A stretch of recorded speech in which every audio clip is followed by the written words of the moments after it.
Nous arrivons à la moitié de notre cycle de formation et avant de poursuivre notre réflexion sur le sens de la vie, je voudrais vous revenir sur les 3 questions que nous vous avons proposées la semaine dernière et que vous nous avons envoyées par email. Alors si les résultats ne sont pas forcément représentatifs de chacun d'entre nous, ils sont néanmoins significatifs et je vous propose de les commenter ensemble. Première question sur le thème de notre dernière soirée, endurer. Qu'est-ce qui m'a aidé à traverser ou à surmonter une épreuve? On va voir les résultats s'afficher. Dans ces résultats, on voit combien la vie intérieure tient une place importante, prépondérante même, suivie de l'amitié, de la famille, de l'amour, de l'écoute. Ces réponses viennent en résonance avec l'ensemble des interventions que nous avons eu la chance d'entendre la semaine dernière, et peut-être plus spécifiquement avec celle de Jean-Guilhem Xéry sur la souffrance, où il nous disait que la souffrance appelle un surcroît de présence, présence intérieure, mais aussi présence les uns aux autres. Et il nous avait partagé 4 balises pour nous aider justement à cette juste présence. Deuxième question qui nous introduit déjà un peu au thème de cette soirée. Dans quel domaine pensez-vous que le monde a progressé? Et là, on va le voir sur les résultats. Le graphique est éloquent. Les avancées scientifiques et la médecine sont ici désignées comme les domaines où le progrès semble avoir été le plus significatif ces dernières années. Et là encore, cela fait écho à notre première soirée sur le thème se situer notamment face au défi de la modernité, où nous avions Gilles Herriard-Dubreuil et Caroline Roux qui nous avaient partagé ce questionnement de notre rapport à la technique et combien il était déterminant dans cette réflexion du sens de la vie, et notamment de réflexion sur la société humaine que nous voulons bâtir. Enfin, troisième question plus prospective et plus personnelle aussi. Dans quel domaine aimeriez-vous personnellement progresser? Et le graphique qui s'affiche sous nos yeux met en scène là une variété de réponses qui témoignent par le foisonnement aussi de la richesse des différentes manières de progresser. Et combien il appartient vraiment à chacun d'apporter une contribution unique à la construction du bien commun. Au cœur de cet appel, si on peut réafficher quelques instants ce graphique, je voudrais souligner qu'il y a 3 mots, je ne sais pas si vous les avez vus, 3 mots, amour, écoute et vie intérieure. Ces 3 mots sont sont au cœur d'ailleurs de ce graphique, ils sont un petit peu comme les 3 artères qui irriguent et oxygènent le cœur, moteur de l'action. Et autour, pour filer un peu la métaphore, on peut y voir d'autres vaisseaux qui sont les relations, la communication, la confiance, la bienveillance, également l'humilité, le don, la joie, et l'ensemble contribue aussi à la vitalité. Ces réponses que nous avons commentées ensemble nous introduisent au thème de ce soir, qui est progresser, et nous invitent à poursuivre cette réflexion personnelle et en même temps collective aussi, sur le sens que nous mettons derrière le mot progrès. Et pour ouvrir cette soirée, nous avons la chance d'accueillir dans quelques instants Jean-Noël Dumont. Jean-Noël Dumont est agrégé de philosophie, il est professeur. Il est également membre élu de l'Académie catholique de France. Il a fondé à Lyon le Collège supérieur de philosophie. C'est un centre de réflexion et de formation ouvert à tous, qui associe à la fois une maison d'étudiants et un lieu de rencontre avec des conférences. Il a également publié différents ouvrages. Ce soir, je vous en citerai 3. Exercice de liberté aux éditions Peuple Libre, Pour une alternative catholique aux éditions Le Cerf, et un dernier, original, Welbeck, La vie absente aux éditions Manussus. Voilà, Jean-Noël Dumont est un enseignant dans l'âme. Il porte vraiment le souci de la transmission et il a déjà suscité de nombreuses vocations de professeurs de philosophie, mais aussi d'engagement au cœur de la cité. Et ce soir, c'est une vraie joie de l'avoir avec nous pour introduire cette soirée. Et il va nous parler du progrès personnel, progrès collectif et progressisme. Je vous demande d'accueillir Jean-Noël Dumont.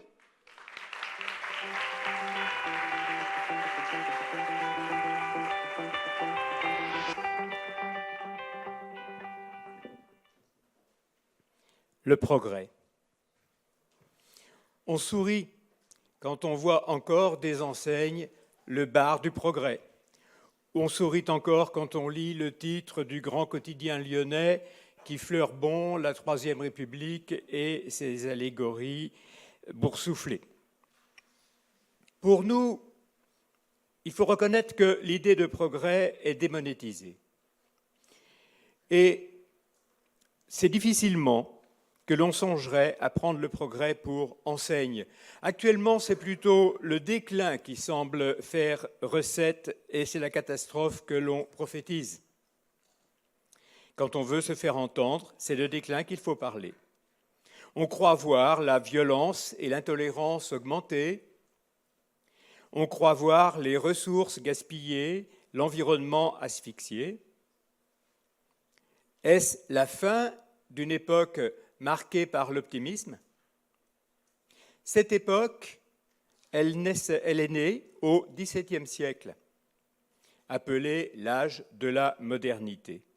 On y voit naître l'idée de progrès, c'est-à-dire une amélioration constante des savoirs, produira une amélioration constante des pouvoirs et, partant, une amélioration non moins assurée de la vie morale. L'amélioration des mœurs découlera nécessairement de l'amélioration des savoirs et des pouvoirs. Une page célèbre de Descartes ouvre cette grande aventure. Lisons-la. Il est possible de parvenir à des connaissances qui soient fort utiles à la vie et par lesquelles, connaissant la force et les actions du feu, de l'eau, de l'air, des astres, des cieux et de tous les autres corps qui nous environnent, nous les pourrions employer à tous les usages auxquels ils sont propres. Et ainsi, nous rendre comme maîtres et possesseurs de la nature. Plus loin, Descartes ajoute que l'invention d'une infinité d'artifices rendront les hommes plus sages, plus habiles qu'ils n'ont été jusqu'ici. Ainsi, le monde est-il étudié dans la modernité comme une machine dont les rouages et les forces peuvent être mises à notre service. Quel grand geste, quelle belle page. Nous en sommes les héritiers. Quelle audace. Peut-on, au nom de nos inquiétudes, rejeter les promesses de cette aventure? Peut-on renoncer à cette audace? Ce qui est bien mort, c'est le progressisme. Cette idéologie qui a voulu faire descendre sur le plan de l'histoire l'espérance chrétienne du salut. Des philosophies de l'histoire au cours du XIXe siècle voient l'humanité, avec un grand H, avancer inéluctablement vers l'unité et la paix grâce au développement de la science. La tour Eiffel en est le symbole, le Panthéon en est le temple, l'ingénieur et le médecin marchent devant. Victor Hugo en est le prophète. C'est sur cette terre que s'accomplira le salut, et les religions n'apparaîtront alors que comme de maladroites et provisoires illusions, une enfance en quelque sorte, dont la science vient nous émanciper. Tel était le progressisme. Ce progressisme contenait une contradiction interne, car le progrès était présenté comme inévitable, mais cependant, il devait être voulu. Le progressisme présentait donc curieusement notre libération commune destinée. Une fatalité qui, d'ailleurs, pouvait se servir même du mal. Les vices sont utiles à l'économie? Utilisons-les. Les violences sont les accoucheuses de la société? Accélérons-les. On a alors massacré, au cours du XXe siècle, des millions et des millions d'hommes au nom d'un progrès qui exige des sacrifices, alors même qu'on le dit irréversible. Voici donc pour nous l'heure du désenchantement. Mais le progressisme va-t-il entraîner dans sa chute l'espérance qu'il a voulu capter? Car il reste vrai que nos moyens sont de plus en plus puissants. N'est-ce pas la science elle-même qui nous permet de prévoir les catastrophes, de mesurer le réchauffement de la planète et la montée des eaux? Notre capacité de prévision augmente avec le progrès et même par là la prise de conscience d'une communauté de destin. Là voilà l'humanité avec un grand H. Nous prenons conscience d'une communauté de destin. Le nuage de Tchernobyl ne s'arrête pas en Alsace. Voici donc l'humanité avec un grand H qui prend conscience d'elle-même, non pas devant les promesses de bonheur, mais devant les promesses de malheur. Pourtant, si on appelle progrès le développement des moyens accompagné de l'affinement des consciences, on ne peut pas nier la réalité de ce progrès.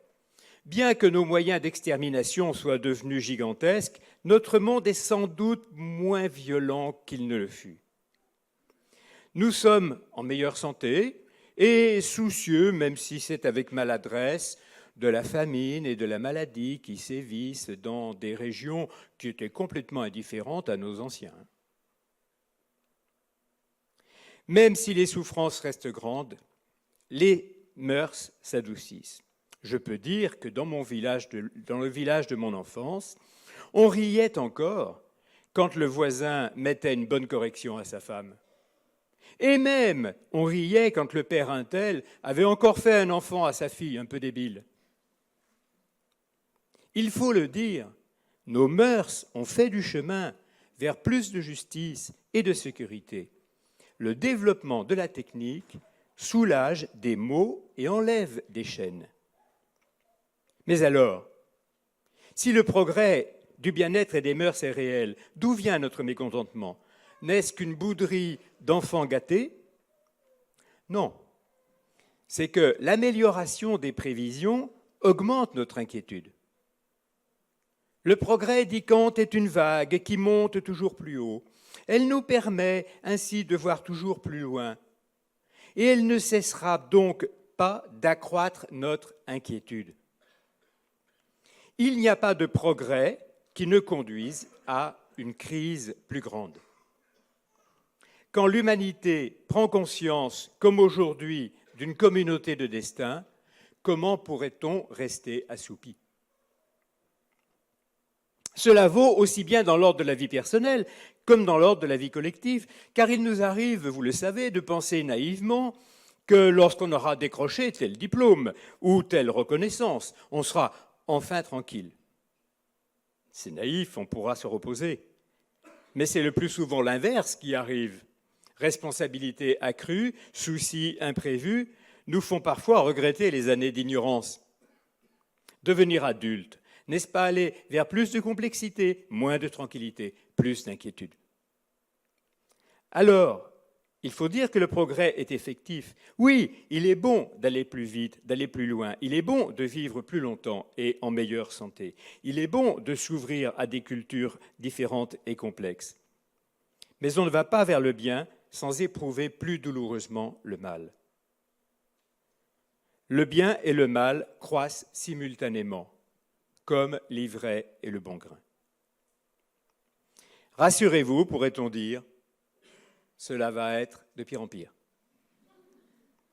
Tous nos progrès, dans l'ordre des savoirs, vont rendre plus aiguë l'exigence de prudence, l'exigence de justice, de tempérance et de courage. Le progrès fait passer dans l'ordre du voulu des réalités qui étaient auparavant subies. la naissance et la mort. Questions sur lesquelles se penche sans cesse Alliance Vita. Le progrès nous a fait passer du subi au voulu. La naissance et la mort sont maintenant choses que nous pouvons vouloir. Non seulement que nous pouvons vouloir, mais que nous devons vouloir. Car nous aurons à décider, nous avons à décider. Ainsi, c'est du côté de la puissance que se posent les vraies questions morales. Quand on est du mauvais côté du fusil, on est tous pacifistes. La question, c'est, quand on est du côté de la crosse, sera-t-on encore capable de penser avec la même logique que celle du mauvais côté? Le progrès fait passer du subi au voulu. La naissance et la mort deviennent pour nous des choix. Maintenant que nous sommes placés du côté de la puissance, gardera-t-on le souvenir du plus faible? Faut-il refuser les techniques qui augmentent la maîtrise du vivant? Non. Il faut agrandir notre cœur. Notre cœur sera-t-il assez grand? Or, ces deux progrès qui s'appellent l'un l'autre, sont-ils de même nature? L'un agit sur les choses, l'autre sur les âmes. L'un est mesurable, l'autre pas. L'un est aisément communicable, l'autre pas. En somme, à mesure que la maîtrise des conditions est plus grande, notre liberté est plus tragique. Ainsi, tout progrès de puissance augmente la fragilité. Tout progrès de puissance augmente la fragilité. Il devient moins étonnant que les chrétiens voient dans celui qu'ils appellent le Tout-Puissant l'être le plus souffrant. La croissance simultanée de la puissance et de la fragilité devrait être au cœur de tous nos progrès. L'opinion, quand elle s'affole des nouveautés, parle d'un air entendu, d'un retour de balancier qui ne saurait tarder. Mais il n'y a pas de retour, il n'y a pas de balancier. L'image qui convient est plutôt ce que Bergson appelle la double frénésie. Celle d'une double et simultanée montée vers les extrêmes. Au bout de l'histoire, il n'y a pas, comme dans l'idéologie du progrès, un point où toutes les lignes viendraient s'écraser et se réconcilier dans un avenir radieux, mais au bout de l'histoire, il y a des lignes qui ne cessent de diverger. Alors, la mort du progressisme a-t-elle emporté l'espérance dans sa chute? On chante maintenant, je le disais, les hymnes lugubres de l'apocalypse, de la catastrophe finale, du grand collapsus. Mais en quoi la liberté serait-elle stimulée par de telles promesses? Quoi de plus stimulant pour nous et pour la liberté que le bien qui est à l'œuvre? Et tel est le sens de l'idée de progrès. L'erreur du progressisme, on l'a vu, était de contenir à la fois un appel à la liberté et l'affirmation d'un mécanisme, mais le bien ne peut pas résulter d'un mécanisme.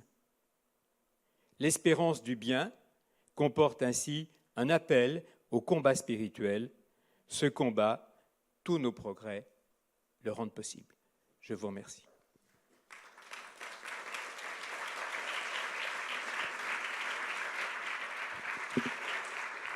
Merci beaucoup, Jean-Noël Dumont. Merci de nous partager cette réflexion ce soir. Vous évoquez un paradoxe du progrès, celui que tout progrès de puissance augmente notre fragilité. Et vous avez cette formule, le progrès nous appelle à agrandir notre cœur. C'est là un appel exigeant et un appel personnel et collectif qui nous oblige aussi. Vous l'évoquiez également à l'instant, quand il s'agit des sujets de vie et de mort, cette question du progrès devient existentielle. Elle nous fait passer du subi au voulu, et c'est là justement tout l'enjeu et l'importance des sujets en débat actuellement en matière de bioéthique. Quelle société humaine voulons-nous bâtir? Une question qui engage notre responsabilité à tous. En ce moment, les parlementaires français débattent de plusieurs propositions pour modifier la loi de bioéthique. On y évoque l'élargissement de la PMA, l'autoconservation des ovocytes, la manipulation de l'embryon, le renforcement aussi des dépistages anténataux, autant de propositions souvent étiquetées du mot progrès. Mais qu'en est-il réellement ? Et c'est là le sujet de notre deuxième intervention de ce soir avec Blanche Streb. Blanche Streb, pour rappel, est docteure en pharmacie. Elle est également directrice de la recherche et de la formation au sein d'Alliance Vita, et elle participe justement à tout ce travail de documentation et de réflexion sur les enjeux de bioéthique. Elle va nous parler ce soir du progrès sous le prisme des questionnements bioéthiques.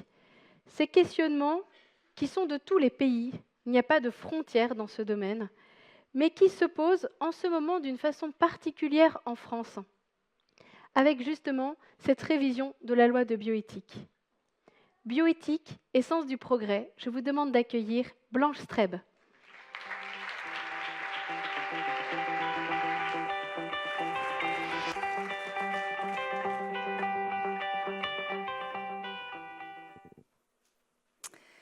La loi bioéthique, elle s'est construite et elle repose normalement sur 3 grands principes fondamentaux de protection. D'abord, de la personne humaine, respect de l'être humain dès le commencement de sa vie, principe de dignité, primauté de la personne humaine. Sur un deuxième principe fondamental de protection qui est celui du corps humain, inviolabilité, indisponibilité, non-patrimonialité du corps humain. Et sur un troisième grand principe de protection de l'espèce humaine, en particulier de l'intégrité. Il est prévu dans la loi elle-même qu'elle soit révisée régulièrement. Mais elle ne l'est pas uniquement parce qu'il y a des innovations techniques ou médicales qu'il faudrait encadrer. Elle est le lieu, souvent, de guet-apens. Il y entre dans cette loi par effraction des décisions qui sont politiques, économiques, parfois scientistes. Je vous donne 2 exemples. La loi veut autoriser l'autoconservation des ovocytes pour toutes les femmes sans aucune raison médicale. Les cliniques de procréation à but lucratif sont dans les starting blocks. Cette technique, en fait, elle berce d'illusions les femmes qui auront nécessairement besoin d'une fécondation in vitro et nous savons que 3 sur 4 resteront malheureusement le berceau vide. La conservation restera à la charge des bénéficiaires. Et vous voyez comme le terme banque de gamètes porte là bien son nom parce que effectivement, il s'agit de cellules précieuses, porteuses de vie, mais il s'agit aussi d'une démarche à but lucratif et donc d'un choix économique. C'est un nouveau marché qui s'ouvre sur le ventre des femmes. Deuxième autre exemple, c'est celui de l'ouverture à la PMA pour toutes les femmes. Que ce soit l'insémination ou que ce soit la fécondation in vitro, ce ne sont pas des techniques innovantes, elles ont plusieurs dizaines d'années. L'introduction dans la loi bioéthique, elle relève d'un choix politique. Alors bien sûr, on ne peut pas dire que les orientations, elles ne devraient pas tenir compte des aspects politiques ou des aspects économiques. Il faut assumer la complexité des questions bioéthiques, mais ces 2 points, en tout cas, ne devraient pas être le moteur premier ni l'agenda caché. Aujourd'hui, les choix qui sont posés dans cette révision mettent carrément en péril les principes que je vous ai évoqués en introduction. Par exemple, les recherches qui vont mélanger les cellules humaines et les embryons animaux dissolvent complètement le principe de respect de l'intégrité de l'espèce humaine. Autre exemple, le don de sperme est rare en France, ce qui témoigne que ce n'est pas rien que de donner potentiellement sa paternité. L'ouverture de la procréation à toutes les femmes va augmenter ce besoin en sperme et cela va nous emmener inévitablement vers soit la rémunération des donneurs, soit l'achat de sperme à l'étranger, si bien que là, nous venons gravement fragiliser le principe de non-marchandisation du corps humain. Ces révisions, elles sont sous la coupe de diverses officines qui sont chargées de faire avancer cette loi, mais aussi de faire avancer l'opinion, d'acclimater l'opinion à certaines transgressions. On nous explique désormais que la loi est là pour accompagner l'évolution de la société et de la science. Jean-François Delfraissy, le président du comité d'éthique, nous dit qu'entre les innovations de la science et celles de la société, il n'y a pas de bien, il n'y a pas de mal, il y a un équilibre à trouver qui doit s'inscrire dans la notion de progrès. Mais alors de quel progrès parlons-nous ? Le progrès, ce n'est pas que le nouveau, ce n'est pas que l'accroissement de la puissance technologique ou l'accumulation de richesses. Ce n'est pas non plus une accumulation de droits individuels qui tentent de cohabiter maladroitement les uns avec les autres. Nous devons, je crois, et c'est une responsabilité collective, redéfinir le sens du progrès.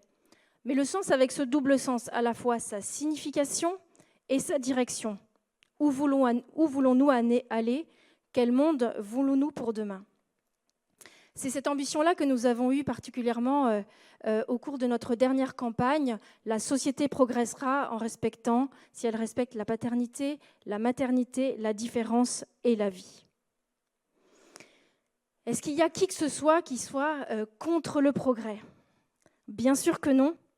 Les découvertes scientifiques, quand elles sont utilisées à bon escient, elles constituent au contraire une occasion de croissance pour tout le monde. Progresser, c'est notre vocation personnelle, mais aussi une vocation collective. Le progrès est vraiment une bonne chose, et d'ailleurs, personne n'est propriétaire du progrès. Le problème, il n'est pas là. Le problème, il est dans la définition qu'on met derrière ce mot « progrès », qui pour certains serait comme un mot magique qui suffit de prononcer pour transformer ce dont il est question en progrès. Et le problème est que l'immense progrès technologique, il ne s'accompagne pas suffisamment du progrès de l'être humain en responsabilité, en valeur et en conscience. Alors pour penser le sens du progrès, je vais vous proposer 3 écueils et 3 balises. Premier écueil, la fascination pour la seule technique. Je crois qu'il faut qu'on ait conscience que la technologie a tendance à s'emballer de plus en plus, à s'imposer. Parfois, elle doit réparer ce qu'elle-même a abîmé. Elle combine l'offre et la demande. Elle finit par façonner nos vies, façonner nos modes de pensée. Elle nous domine et parfois, elle nous entraîne complètement dans sa propre logique. On croit se servir de la technique, mais bien souvent, c'est nous qui la servons. Fascination pour la seule technique, premier écueil. Deuxième écueil, la perte du sens du réel. Ce projet de loi dont nous parlons, il entend d'une certaine manière façonner le réel, déplacer les limites du réel de notre condition humaine, de nos corps sexués, mais aussi du temps, en prétendant arrêter nos horloges biologiques, par exemple, et même de la mort avec cette question de la PMA post-mortem. Alors, dans cette perte du sens du réel, je nous encourage à faire très attention aux mots qui nous détournent justement du réel. Par exemple, projet parental, eh bien, lorsque un embryon humain est conçu, il n'est plus un projet parental, il est un embryon bien réel, c'est-à-dire un être humain au commencement de sa vie. Il n'est plus un projet, une idée, il est une réalité. Perte du sens du réel. Troisième écueil, l'orgueil de toute puissance. Que ce soit par les technologies ou aussi par les artifices juridiques, l'homme s'octroie une toute-puissance qui parfois devient totalement abyssale. Quand par exemple il fait naître des bébés génétiquement modifiés, comme c'est arrivé en Chine avec CRISPR-Cas9, ou comme ça arrive par FIV à 3 parents en Grèce ou en Ukraine. Toute puissance aussi dans ce projet de loi, lorsque on accorde à la volonté humaine une si grande puissance, quand on fantasme par exemple cette question du parent d'intention, ou alors dans cette PMA pour toutes, qui vient inventer des actes de naissance où 2 femmes sont considérées à même titre comme mère de l'enfant, celle qui n'est mère que par volonté finalement, au même titre, tout autant mère que celle qui a porté et qui a mis au monde l'enfant. Orgueil de toute puissance. Après ces 3 écueils, il y en aurait d'autres évidemment, je vous propose 3 balises pour penser ce sens du progrès. Quand on me présente quelque chose comme un progrès, je me demande avant tout s'il nous rend plus humains ou moins humains, disait Orwell. Qu'est-ce qui nous rend plus ou moins humains ? C'est une question, je crois, centrale dans cette réflexion sur la bioéthique et le sens du progrès. On devient humain uniquement en partant de ce qui fait d'abord et avant tout de nous des humains. Et je crois qu'on ne peut plus faire comme s'il n'y avait rien d'immuable, aucune vérité sur l'homme qu'il nous faut approfondir ensemble. Alors, première balise, progresser en responsabilité. Nous sommes des êtres responsables et je crois que ce serait un piège de mépriser la capacité humaine de poser des choix éclairés à choisir un juste usage des techniques en particulier. Au fond, si l'homme progressait en même temps que le progrès, il pourrait garder la main pour faire grandir la justice et le bien. Deuxième balise, cultiver l'émerveillement sur l'être humain et la vie. Alors, il ne s'agit pas d'idéaliser la condition humaine, elle n'est pas idéale, évidemment, elle est limitée, elle est mortelle, mais je crois qu'une des clés majeures de notre temps, c'est de garder notre capacité d'émerveillement sur l'extraordinaire de l'être humain, de l'homme, de la femme et aussi du corps. Vous savez, le transhumanisme qui prétend augmenter l'homme, au fond, il commence surtout par... il a surtout de cesse de réduire l'homme, de le réduire à des algorithmes, à des réactions biochimiques ou à son code génétique. C'est comme si on réduisait un poème juste à la composition du papier sur lequel on a couché les mots. Je crois qu'il nous faut cultiver une perspective plus large et plus profonde qui prenne vraiment en considération toutes les dimensions de la vie humaine. Et puis, troisième balise, cultiver la fraternité. La bioéthique, elle se construit beaucoup trop sur une vision individualiste de la liberté, sur une vision faussée de l'égalité, mais nous sommes des êtres de relation, ce qui nous invite vraiment à penser la bioéthique sans omettre la fraternité, qui s'oppose à l'individualisme, qui rappelle les liens qui unissent les soignants aux patients, par exemple, les enfants aux parents et plus globalement tous les êtres humains entre eux. Et la fraternité, elle se construit que si on considère la dignité inhérente à chaque personne, quelles que soient ses fragilités, et en considérant bien que chacun a sa place. Comme exemple, pour illustrer un peu ces balises et ces écueils, je voudrais vous proposer de réfléchir à la question de la génétique. La génétique qui est une science vraiment extraordinaire, qui ouvre des perspectives de connaissances nouvelles sur le développement, sur certaines pathologies, mais aussi sur des thérapies et même sur la prévention. Les progrès en génétique, c'est vraiment une bonne nouvelle. Mais il peut y avoir des régressions, et il y en a des régressions inhérentes à ces progrès si on pose des mauvais choix. Par exemple, si on résume l'être humain à son code-barre génétique, si on trie de plus en plus les embryons ou si on crée de nouvelles discriminations en fonction des informations génétiques. Vous voyez, par exemple, on progresse sur le lien entre quotient intellectuel et génétique. C'est vraiment une bonne nouvelle si ça nous permet de mieux prendre en charge des enfants ou même de mieux concevoir des apprentissages.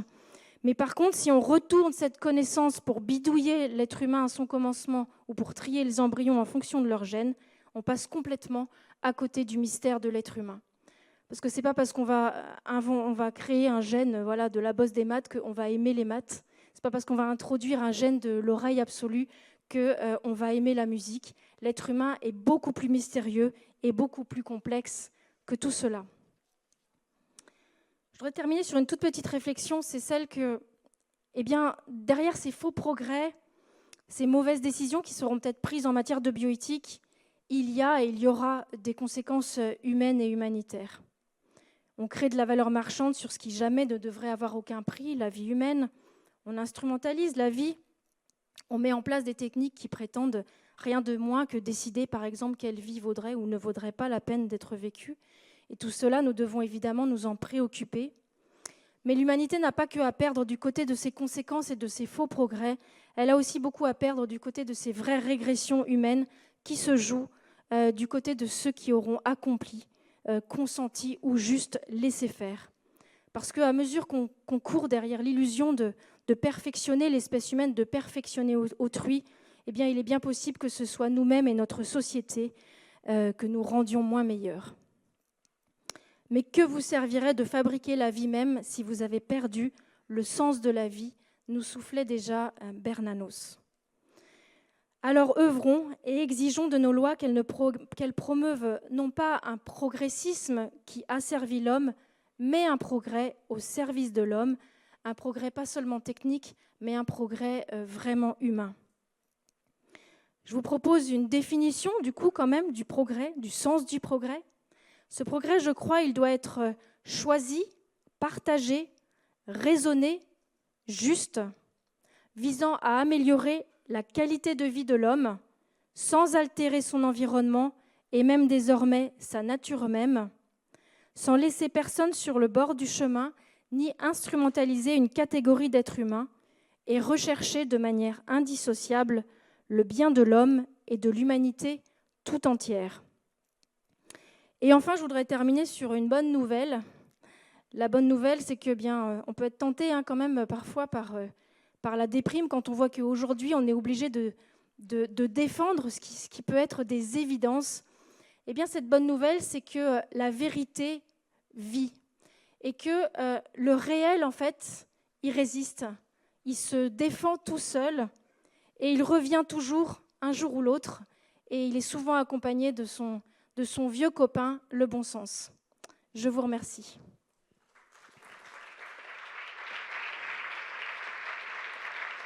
Merci beaucoup, Blanche Streb.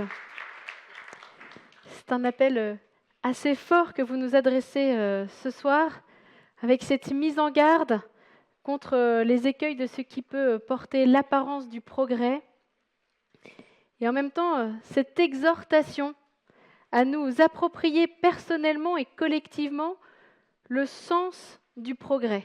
Et je voudrais rappeler les 3 balises que vous nous avez partagées ce soir. Progresser en responsabilité, cultiver l'émerveillement et cultiver la fraternité. Pour ceux qui voudraient poursuivre cet approfondissement de ces sujets, je signale que vous avez écrit un 2e livre, Bébé sur mesure, le monde des meilleurs. Faites justement le point sur toutes ces avancées de la science, des plus prometteurs aux plus menaçants, si je puis dire. Et vous formulez également cet appel à un sursaut éthique. Voilà, Bébé sur mesure, le monde des meilleurs aux éditions Artege. Notre soirée touche bientôt à sa fin et comme chaque semaine, nous avons demandé à l'un de nos intervenants de nous partager des clés pour éclairer notre sujet. Ce soir, c'est Caroline Roux, déléguée générale adjointe d'Alliance Vita, qui va se prêter à cet exercice. Elle va nous partager 6 clés tirées de son expérience de terrain dans l'accompagnement des personnes et notamment au travers des services d'écoute SOS Bébé et SOS Fin de Vie. Quelles clés pour progresser? Caroline Roux.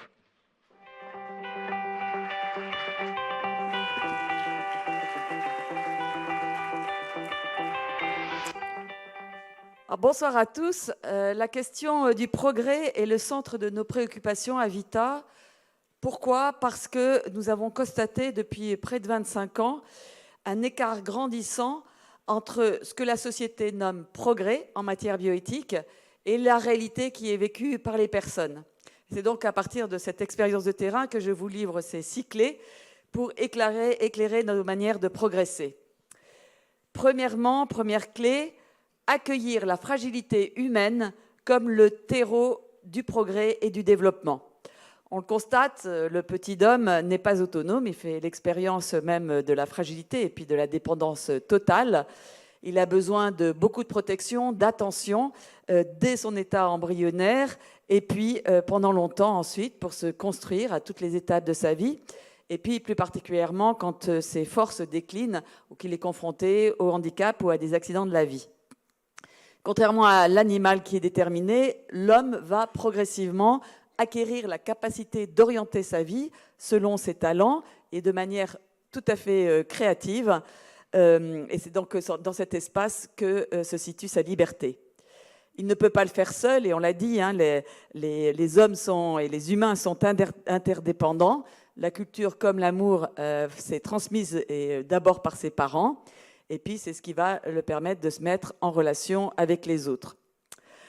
Autant dire que le développement ouvert à la solidarité, spécialement avec les plus fragiles, n'est pas une option, c'est vraiment un principe de vie et d'humanité. En illustration, je prendrai les progrès conjugués de la technique, de la médecine et de l'hygiène qui a abouti au fait qu'en un siècle, hommes et femmes ont gagné 25 ans de vie supplémentaires dans les pays occidentaux. Alors c'est un fait positif, mais aussi avec des conséquences qui n'ont pas toujours été anticipées, notamment la croissance de la solitude des personnes âgées qui explose après 75 ans, et puis aussi l'effritement des liens intergénérationnels. En effet, quel est le sens de vivre plus longtemps sans temps de relation? Dans ce contexte, l'annonce de robots qui pourraient remplacer la présence humaine auprès des personnes âgées demande une vraie réflexion. Parce que est-ce que l'intelligence artificielle, qui peut avoir son intérêt, peut remplacer l'intelligence du cœur et les liens humains?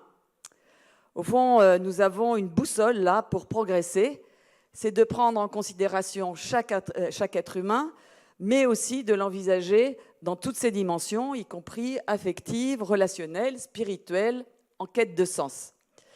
Et dans notre monde qui s'accommode de l'individualisme, on l'a dit, eh bien, il faut vraiment prendre aujourd'hui le temps pour oser la rencontre.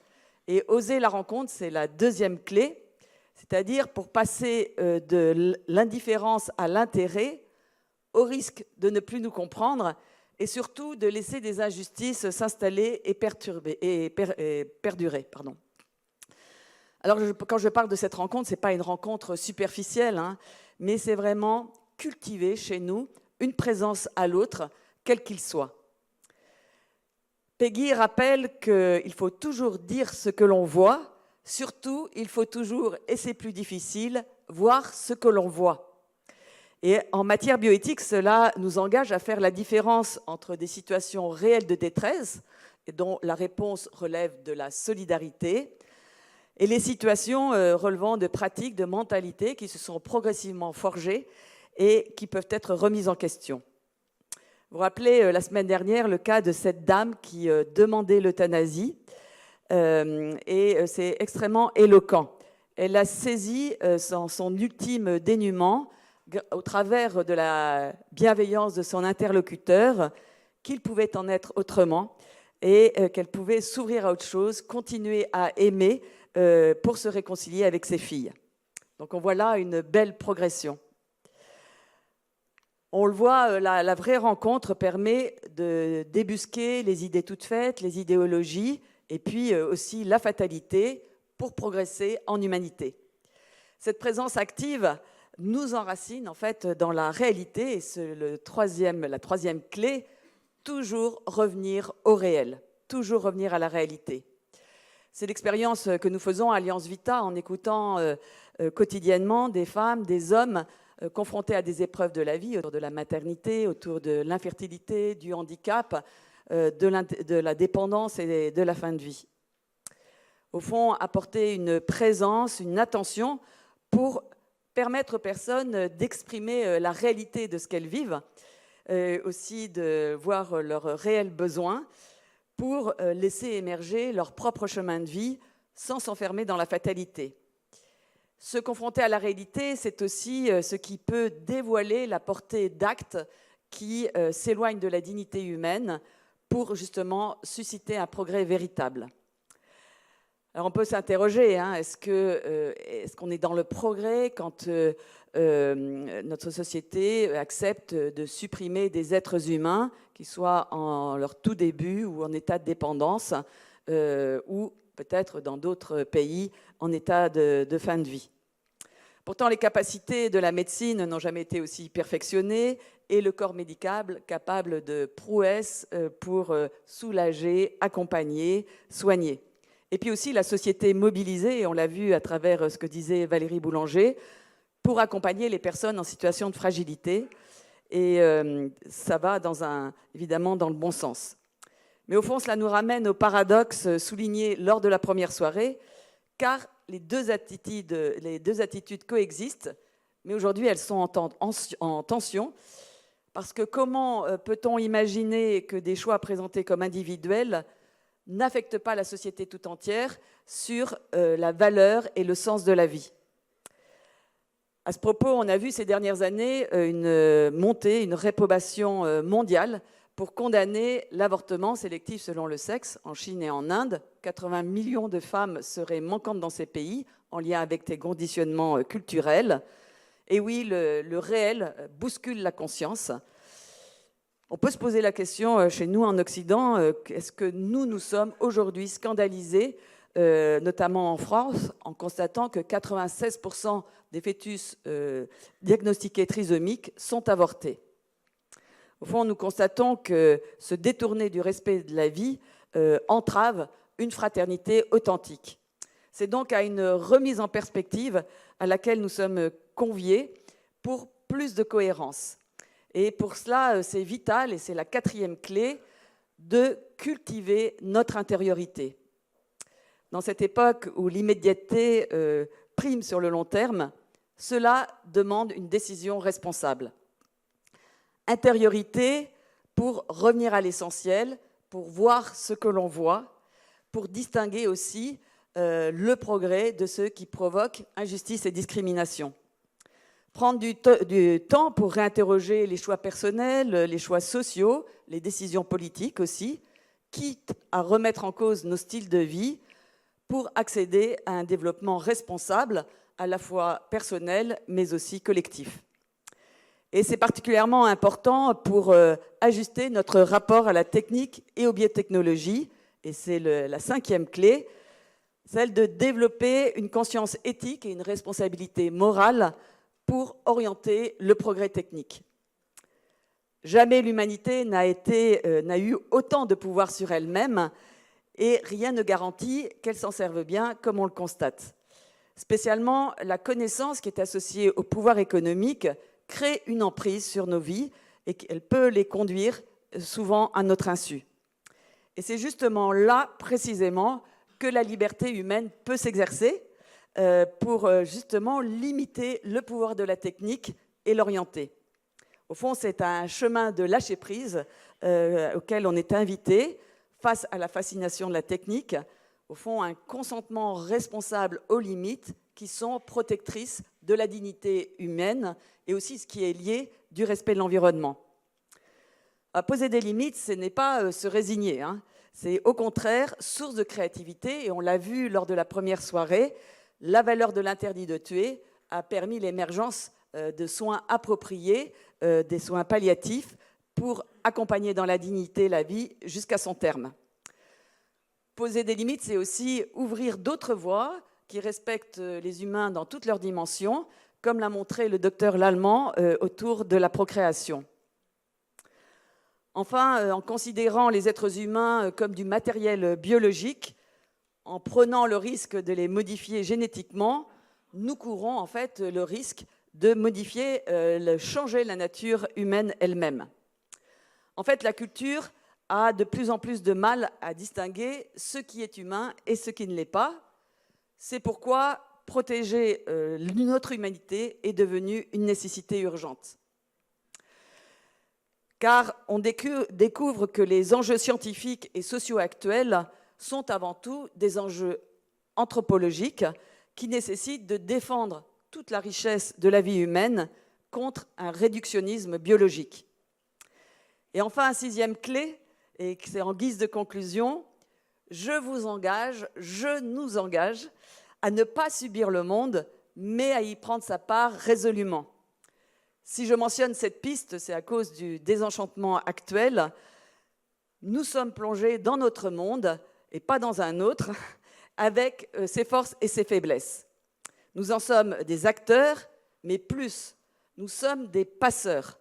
Des passeurs parce que nous sommes héritiers et transmetteurs, à la fois uniques et irremplaçables, donc à nous de prendre notre part. Prendre sa part en reconnaissant que nous ne sommes pas tout-puissants. La crise écologique actuelle nous le montre. Le développement ne peut se faire au détriment d'une exploitation de l'environnement, des êtres vivants et spécialement des êtres humains. En résumé, nous avons à être des sentinelles d'humanité. Sentinelles d'humanité en ayant l'audace de poser les questions essentielles et puis aussi travailler à les résoudre, chacun à notre place, pour progresser vers un développement intégralement humain. Merci. Merci beaucoup, Caroline Roux.